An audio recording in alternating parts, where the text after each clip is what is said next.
In less than an hour from now, the Senate will vote on whether to move forward with debate on the Republican-backed police reform bill. The bill does not ban chokeholds, something that Democrats are pushing for, nor does it call for a national registry for police misconduct.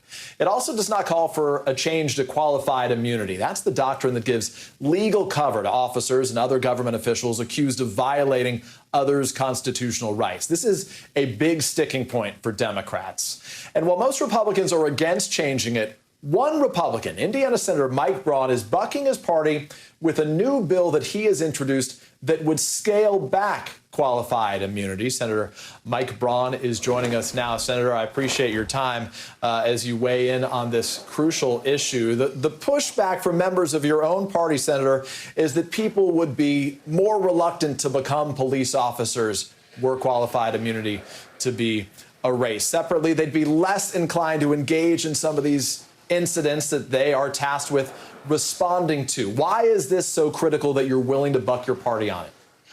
So everything you mentioned are valid concerns. And I think what we're into here is the process. Since I've been here a year and a half as a senator, it's a slow process in general.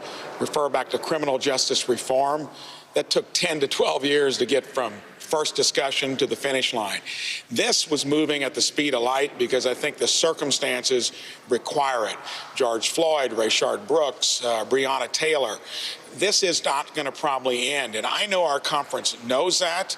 But when you're talking about eliminating qualified immunity, that's not going to happen quickly. And I think the discussion is stuck on eliminating it versus my idea of reforming it. And I think we're coming down here to where it's probably going to hit an impasse today. I don't think there'll be a Democrat voting to move on the bill.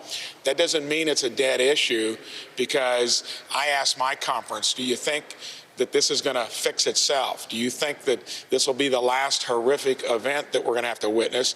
And I tell law enforcement, toughest job out there, in peril every time they suit up.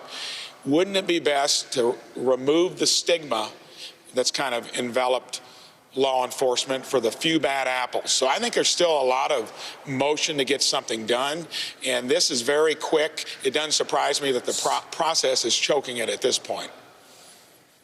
So for clarity, yes or no, you will or will not vote in support of the current bill as it exists?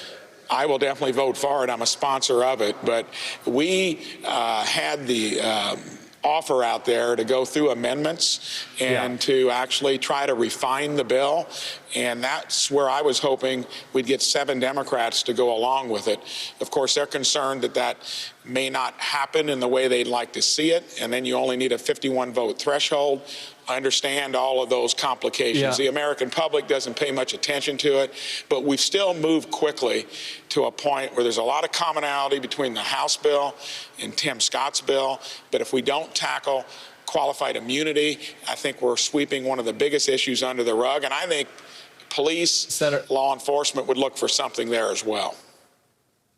Senator, sorry to interrupt you. Let me ask you a quick question, if I can. Democrats right now say that they can't trust the president, can't trust Republicans because, among other things, the president's repeated use of racist phrases like the one he's used now repeatedly to describe the coronavirus. Before that, he said that, you know, when there's looting, soon there will be shooting. That's just a paraphrase of his language at the time. What did he say? When the looting starts, the shooting starts. Do they have a fair point here? Why should they trust the president on these issues when he uses language like that? These are issues of racial justice. You know, I'm not going to comment on that particularly, but I'm going to say all of this blends into the system of dysfunction. And when I came here, I was hoping that maybe having an outside view, and that's why I'm sticking my neck out here, because I think it's a way to bridge all of this. But then you get into those complexities, and I think that's why we're going to be at a standstill. And sadly, that's the way we've evolved here. And I think the American public will hold us accountable in general for so often getting at an impasse like this. Senator Mike Braun, we appreciate your time and your perspective. Thank you very much. Keep staying safe. We are following breaking news involving the Justice